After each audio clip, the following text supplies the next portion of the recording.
بس جب آپ حق کی بات کرتے ہیں یہ غداری کی ڈیفینیشن آئین نے کر دی ہے. آئین کہتا ہے وہ آدمی جو ابروگیٹ کرے گا کنسٹیٹیوشن کو، سسپینڈ کرے گا، اس کی بے عزتی کرے گا، ہی از ہائی ٹریزن کا وہ مجرم ہے. سینکڑوں بچوں کو CRPC 144 کی مخالفت میں گولیاں ماری گئی. سینکڑوں، درجنوں نہیں، سینکڑوں. آپ ہمارے بچوں کو CRPC 144 کے تحت گولیاں ماریں گے اور آپ کو یہ اتھارٹی حاصل ہوگی جب چاہیں آپ آئین پاڑ دیں، جب چاہیں آپ آئین پہ چڑھ دوڑیں. ضیاء الحق تو یوں کہتا تھا کیا ہے 3-4 صفحے کا کاغذ ہے. ایون میں خوشی ہے جنرل صاحب بھی ایک ہمارے ساتھ بیٹھے ہوئے ہیں. بات یہ ہے ہم نے یہ تنظیم یا یہ فنکشن یا یہ جدوجہد خدا نخواستہ اس لیے شروع نہیں کی کہ ہم لوگوں کو گالیاں دیں، ہم لوگوں کی بے عزتی کریں. ہم اس ملک کے رہنے والے ہیں. کوئی ملک جاسوسی اداروں کے بغیر نہیں چل سکتا، کوئی ملک افواج کے بغیر نہیں چل سکتا، کوئی ملک ایک مستقل نظام کے بغیر نہیں چل سکتا جس پہ تمام ملک کے عوام کا اتفاق و اتحاد ہو. جاسوسی ادارے ملک کے آنکھوں اور کانوں کی طرح ہوتے ہیں. جس ملک کے ادارے زیادہ انٹیلیجنٹ ہوتے ہیں وہ رہبری کرتی ہیں اپنی سیاسی رہبری کا، پھر اس کی روشنی میں فیصلے کیے جاتے ہیں. میں معافی چاہتا ہوں، ہمارے یہاں بدقسمتی سے ہمارے جاسوسی اداروں نے اپنی طرف سے ایک نظام خود ہی اپنے لوگوں کو، معافی چاہتا ہوں، کرپٹ کرتے ہیں، ان کی فائلیں بناتے ہیں اور پھر ان کو پاکستان کی رہبری حوالے کر کے پاکستان کی رہبری دیتے ہیں. ایک آدمی جو خود عوام سے نہ اٹھ کے آیا ہو اور آپ کی خدا نخواستہ اس کی وجہ سے how he will represent Pakistan. بات یہ ہے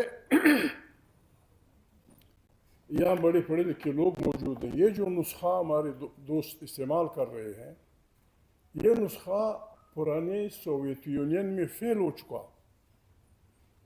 سوویت یونین کا کوئی آدمی، چاہے پریزیڈنٹ ہو، چاہے آرمی چیف ہو، چاہے KGB کا سربراہ ہو، چاہے وزیر خارجہ ہو، چاہے گرومیکو فلانا فلانا، کوئی آدمی بن نہیں سکتا تھا جب تک وہ اپنے جاسوسی ادارے کے اسٹور سے نہ گزر گیا ہو. 60 سال کے بعد وہ نظام بکھر گیا. 5, 6, 10, 15 ممالک، حالانکہ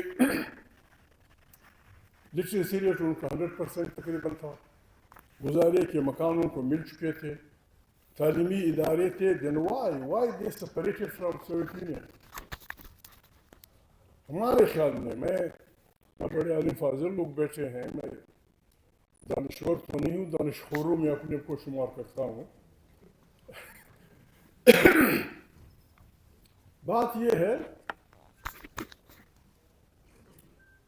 انسان بنیادی طور پہ حق کی حکمرانی میں حصہ چاہتا ہے. Uzbekistan, Tajikistan, Afghanistan, ترکمنستان، why did they separate it؟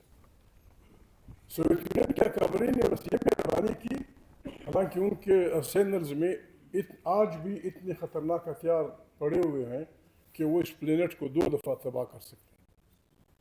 انہوں نے کسی کا راستہ نہیں روکا. بابا جانا چاہتے ہوئے ہمارا پرابلم اس ملک میں یہی ہے. آزادی ہمیں ملی ہے 14 اگست 1947 کو. اس آزادی کے ثمرات نیچے تک نہیں گئے ہیں. ہم نے اپنے لوگوں کو حق حکمرانی میں حصہ دار نہیں بنایا. حق کی بات کرو بس فوراً وہ ہو جاتا ہے، الزامات لگ جاتے ہیں. میں یہاں چونکہ دانشور لوگ بیٹھے ہیں، شریف لوگ بیٹھے ہیں، کچھ گلے کروں گا. ہمارے اکابرین کو پشتونخوا وطن کے، خان عبدالغفار خان کی تحریک تھی، یا عبدالصمد خان اچھیگزئی کی تھی، یا پھر بلوچ بھائیوں کی تحریکیں تھیں، یا سندھی بھائیوں کی، جیم سید کا نام ہوتا یہاں بیٹھا ہوا ہے. ہماری تحریکیں کیا چاہتی تھیں؟ ہمارے پاس ووٹ نہیں تھا. ون مین ون ووٹ، 1 یونٹ کو ہماری تحریکیں، اگرچہ وہ بادشاہ خان کے بڑے بھائی کی عشیرباد سے بنا تھا، ڈاکٹر خان کی، ہم اسے پاکستان کے لیے نقصان دہ سمجھتے تھے. 1 مین 1 ووٹ کی ہم بات کرتے تھے کہ پاکستان مختلف نوع انسانوں کا، مختلف نوع کلچر کا ملک ہے، یہ یونیورسٹی فارم آف گورنمنٹ میں نہیں چل سکتا. اگست 47 کو ستاز عزیز ایک کانفرنس میں بیٹھے ہوئے تھے میرے سامنے. میں نے وہ صدارت کرے کہ میں نے کہا ستاز عزیز میں آپ کو سوال رکھتا ہوں، پھر مجھے جواب دیجیے. وہ شریف آدمی خدا ان کو زندہ رکھے، اگر وہ زندہ نہیں ہے خدا ان کو بخشے، زندہ ہے. میں نے کہا آپ مجھے بتائیں، میرے 3، ایک بڑی بہن، ایک بڑا بھائی، ایک گورنر محمد خان، وہ انڈین بورن ہے. میں اور میرا چھوٹا بھائی ہم پاکستانی بورن ہیں. میرا والد بھی پاکستانی بورن ہے. اس کا باپ، اس کا باپ، اس کا باپ، اس کا باپ، سب افغان بورن ہیں. میں نے کہا مجھے بتائیں ہم کیا ہیں پھر؟ یہی حال ہم سب کا ہے. ہم ہندوستانی تھے، ہم وہاں تھے، اب ہم ایک ملک میں آ گئے ہیں. اس ملک کو چلانے کے لیے ہمارے بزرگ یہ کہتے تھے کہ it should be federation. Soviet Union اور امریکہ کے مقابلے میں ہمیں غیر جانبدار ہونا چاہیے. ہمیں لوگوں کے وسائل پہ وہاں کے بچوں کو اختیار دینا چاہیے، ان کی زبانوں کا احترام کرنا چاہیے. لیکن ہم نے کسی کی بات نہ مانی. بنگال پہ زبان کے مسئلے پہ جو ہم نے گولیاں چلائیں، آج وہ دن تمام دنیا میں یونیسیف نے ڈکلیئر کیا ہے لوگوں کی مادری زبانوں کا دن. جس دن ہم نے بنگالیوں کو مارا تھا، that day has been declare. تمام دنیا کی مدرس ڈے بناتے ہیں مادری زبانوں کا دن. بات یہ ہے، ہمارے گلے یہ ہیں ان باتوں پہ کہ ہم ووٹ مانگتے تھے، فیڈریشن مانگتے تھے، یونٹ توڑنا مانتے تھے. اس پہ ہمیں اگر اب جمع کریں، سینکڑوں سال جیل ہمیں ملے، سینکڑوں سال. لیکن وہ باتیں ساری مانی گئیں. جیم سید کا پوتا بیٹا ہے، واحد سندھی تھا جس نے ریزولوشن کی پاکستان کی بنانے کی وہ کی حمایت کی. آخر وہ آدمی کہاں پہنچا؟ بات یہ ہے اگر کوئی واقعی چاہتا ہے، بلوچ انسرجنسی ہے، پشتون انسرجنسی ہے، فلانا انسرجنسی ہے، انسان بنیادی طور پہ نہ پاگل ہوتا ہے، نہ وہ شدت پسند ہوتا ہے. امن انسانی ضرورت ہے، اور امن جسٹس سے جڑی ہوئی اصطلاح ہے. جہاں انصاف ہوگا وہاں امن ہوگا. جہاں انصاف نہیں ہوگا جھگڑے ہوں گے. بھائی بھائی سے لڑے گا، ایک گھر میں انصاف نہ ہو بھائی بھائی سے لڑتا ہے. معافی چاہتا ہوں، بہنیں بیٹھی ہوئے ہیں، شوہر بیوی لڑتے ہیں، باپ بیٹا لڑتے ہیں. اسی لیے قرآن کریم ہمیں حکم دیتا ہے اعدلوا اقرب للتقوی. آپ عدل کریں، آپ تقوی کے قریب ہو جائیں گے. ہمارے پشتون، بلوچ، سندھی، سرائکی اپنے ضلع زارہ کے لوگ چائنا جاتے ہیں، یورپ جاتے ہیں، جب آتے ہیں یار بڑے اچھے لوگ تھے اگر وہ کلمہ پڑھ لیتے. وہ ایک جسٹس کا نظام دیکھ لیتے ہیں کہ گڑبڑ نہیں ہوتی، یار بڑے اچھے لوگ تھے، سب کچھ اسلام کے مطابق تھا، اگر کلمہ پڑھ لیتے. راضی خیر ہمارے ویلکم جی. ہمیں سینکڑوں سال جیل دی گئی. ہم نے کبھی نہیں کہا کہ پاکستان مرد آباد، کبھی نہیں کہا. آج ترانہ جب ہم وہ کر رہے تھے، کسی کو پتہ ہو یا نہ ہو، میں ان 3 بچوں میں شامل تھا جو روزانہ یہ ترانہ گاتے تھے. مجھے نہ گھر والوں نے کہا کہ تیرا باپ جیل میں ہے، نہ مجھے چاچا نے کہا، نہ مجھے چاچی نے کہا، نہ مجھے ماں نے کہا کہ کیا پاک سرزمین زندہ باد، پھر اب آپ جیل میں ہے. نہ کبھی انہوں نے ہمیں کہا اور نہ کبھی ہم نے سوچا. بس جب آپ حق کی بات کرتے ہیں، یہ غداری کی ڈیفینیشن آئین نے کر دی ہے. آئین کہتا ہے وہ آدمی جو ابروگیٹ کرے گا کنسٹیٹیوشن کو، سسپینڈ کرے گا، اس کی بے عزتی کرے گا، ہی از ہائی ٹریزن کا وہ مجرم ہے. یہاں حامد رضا بھائی سے میں وہ کروں گا، یعنی سینکڑوں بچوں کو سندھ کے، پنجاب کے، سرائکی بل کے، ضلع ہزارہ کے، پشتون بل کے سینکڑوں بچوں کو سی آر پی سی 144 کی مخالفت میں گولیاں ماری گئی. سینکڑوں، درجنوں نہیں، سینکڑوں. آپ ہمارے بچوں کو سی آر پی سی 144 کے تحت گولیاں ماریں گے اور آپ کو یہ اتھارٹی حاصل ہوگی جب چاہیں آپ آئین پاڑ دیں، جب چاہیں آپ آئین پہ چڑھ دوڑیں. ضیاء الحق تو یوں کہتا تھا کیا ہے 3-4 صفحے کا کاغذ ہے، اس پہ نہ آپ سے کوئی پوچھ گچھ، مولانا صاحب خیر، نہ آپ سے پوچھ گچھ ہوگی، نہ آپ سے کوئی پوچھے گا. آئین عمرانی معاہدہ ہے، سوشل کانٹریکٹ. عمر ایوب بیٹھے ہوئے تھے جب دوسری دفعہ میں 90 میں اسمبلی پہلی دفعہ بنا، 93 میں جب اسمبلی بنی ہم سے حلف لیا گیا. گوہر ایوب خدا بخشے ان کو، وہ چیئر میں تھے. میں نے پوائنٹ آف آرڈر پہ دوسرے دن کہا، میں نے کہا اسپیکر صاحب میں آپ سے ایک چیز وہ ایکسپلینیشن. کہتے ہیں کیا؟ میں نے کہا جو ہم سے حلف لیا گیا ہے، we will protect preserve this constitution. یہ فارمیلٹی تھی یا وی شوڈ مین اٹ؟ کہتے ہیں شکزئی بھائی کیا کہہ رہے ہیں آپ؟ میں نے کہا سیدھی سادھی بات کر رہا ہوں، پٹھان ابیوں اردو نہیں آتی، یہی لکھا ہوا ہے کہ میں آئین کا دفاع کروں گا، اس کی پریزرویشن کروں گا. میں نے کہا اگر الفاظ میرے یہ تھے، کوئی برا نہ مانے، میں نے کہا اگر گوہر بھائی اگر کل کوئی جرنیل سرپرا پھر آ کے آئین کی خلاف ورزی کرے گا، ہاؤ کین آئی پروٹیکٹ؟ اگر فارمیلٹی ہے تو ہو گئی. کہتا ہے نو فارمیلٹی نہیں ہے. میں نے کہا جو فارمیلٹی نہیں ہے تو پھر ہم سب پارلیمنٹ سے ایک حلف اور لینا ہے کہ the day the constitution is violated, the people of Pakistan must be on the streets. میں نے کہا پھر یہ لینا تھا کہ ہم اب نکل رہے ہیں ترکی کی طرح. آئین محمد علی جناح صاحب خود کنسٹیٹیوشنل ماہر تھے، ان کو بھی مسئلہ تھا ہندو اکثریت کا مسلمان اقلیت کے خلاف.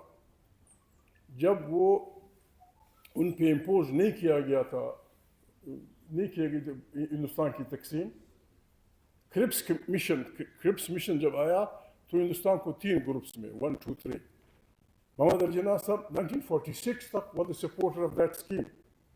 اس میں انہوں نے اس بربادی کا راستہ روکنے کے لیے 1940 ریزولوشن میں یہ نقطہ رکھا کہ جس دن اس معاہدے کی خلاف ورزی ہوئی، each unit has got the right to سیسیڈ.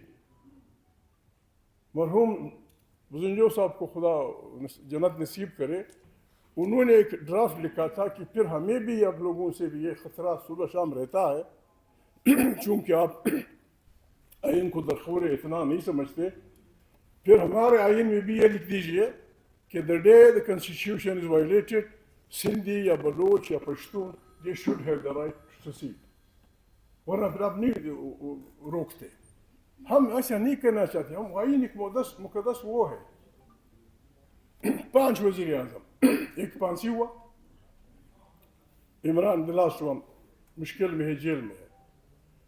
Jail گئے، ان کو تکالیف ہوئی، لیکن آج تک کسی بھی آئین کو پاڑنے والے نہ کسی نے پوچھا ہے، نہ کسی نے ان سے یہ کیسے چلے گا. الیکشن یہ شریف آدمی بھی جیل میں تھا، خاقان عباسی، نیب کی نہ کان ہے نہ ان کی آنکھیں ہیں. اگر ان کو نہیں ہے میں ایف آئی آر لکھا دوں گا اس الیکشن میں.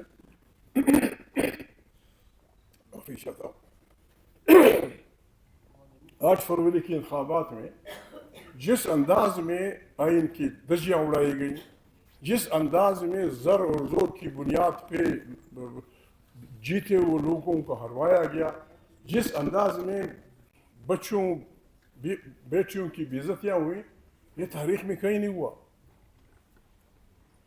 جو جس انداز میں یہ تماشا ہوا، ابھی میں اپنی طرف سے کہتا ہوں، اپنی وفاداری ثابت کرنے کے لیے یا جہالت، ڈونٹ مائنڈ، جس آرمی کو ہم پاکستان آرمی کہتے ہیں، that belongs to 3 districts of Pakistan یا 4.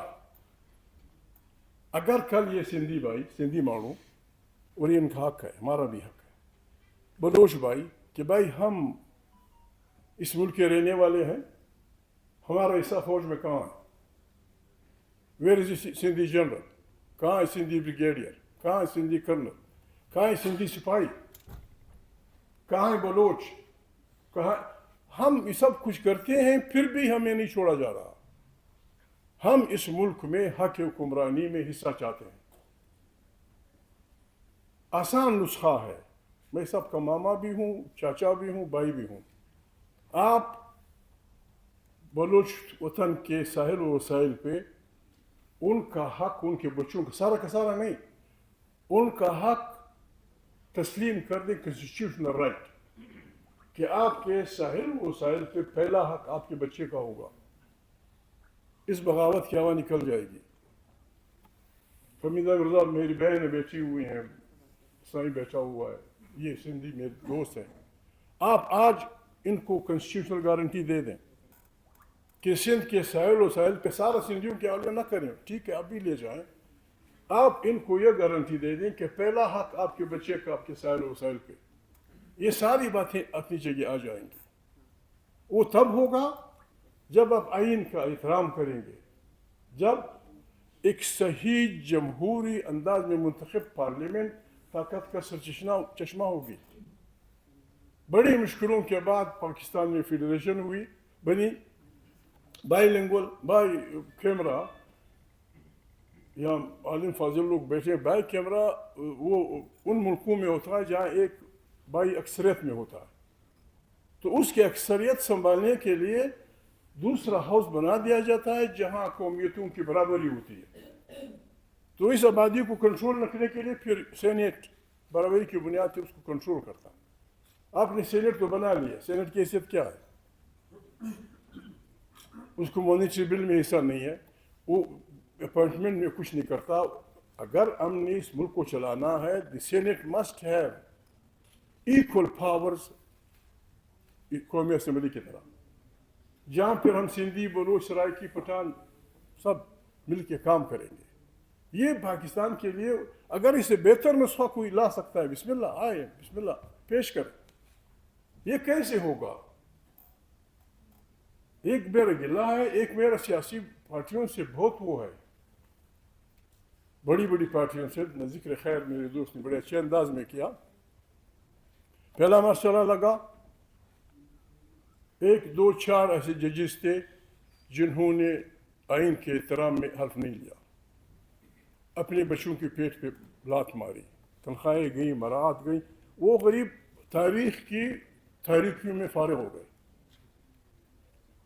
میں تو عوام سے، پاکستانی عوام سے کہوں گا، عمران خان سمیت ہر سیاسی پارٹی سے آپ نے یہ ووٹ لینا ہوگا کہ جب آپ اقتدار میں آئیں گے، آپ ان ججز کو ہیروز آف ڈیموکریسی ڈکلیئر کریں گے. They must be declared heroes of democracy, جنہوں نے اپنے بچے اور جو مانیٹری لوگوں کو نقصان ہوا ہے ان کی کمپنسیشن کریں. اور جن لوگوں نے پی سی او کے تحت حلف اٹھایا ہے، میں تو جلاد نہیں ہوں نہ مجھے یہ کام آتا ہے، کم سے کم ان کی تصاویر ہائی کورٹ سے ہٹا دی جائے، سب کی، سپریم کورٹ سے بھی، جنہوں نے پی سی او. ابھی جسٹس منیر کا بھی لگا ہوا ہے. جسٹس منیر کھڑا ہے، سب سے بڑا چیف جسٹس، جنہوں نے نظریہ ضرورت ایجاد کیا تھا. وہ یہاں کیا کر رہا ہے؟ وہ وہاں کیا کر، اس نے ہماری بربادی کر دی ساری سسٹم کی. اس قسم کی تصاویر فارغ ہونی چاہیے. اس سے غریب لوگ، پنجابی، سندھی، سرائکی، ضلع زارہ کے لوگ، گلگت کے لوگ، بلتستان کے لوگ ایم آر ڈی کی تاریخوں میں سینکڑوں لوگ مارے گئے، خاص کر سندھ میں. بس آئے مرے اور ہم نے فاتحہ پڑھ لی. نہیں بابا، یہ بچے، ان بچوں کی خون کی قربانی میں فلانی پارٹی اقتدار میں آئی، ان بچوں کی قربانی میں فلانا آدمی فلانا بنا. یہ بچے جمہوریت کے شہید ہیں. They are the martyrs of democracy. ان کے خاندانوں کو ٹھیک ہے کمپنسیشن تو نہیں ہو سکتی، لیکن ایک گھر کا بچہ مر گیا، جس طرح بھی ڈی چوک میں آپ کے کم سے کم 13 آدمی مفت میں مارے گئے. ان کو ویسے نہیں بلانا چاہیے. یہ ہم تمام پارٹیوں سے گارنٹی لے لیں کہ یہ شہداء ہوں گے. بہت سارے شریف لوگوں نے، عالم بھی تھے، ڈاکٹر بھی تھے، انجینئر بھی تھے، انہوں نے کوڑے کھائے، لیکن ہم انہیں بھول گئے. ان کے لیے بھی کوئی بات ہونی چاہیے. میں کوئٹہ میں تھا 1983 میں. مولانا شاہ احمد امروٹی، سکر کا بہت بڑا عالم دین بلکہ پیر تھا. میرے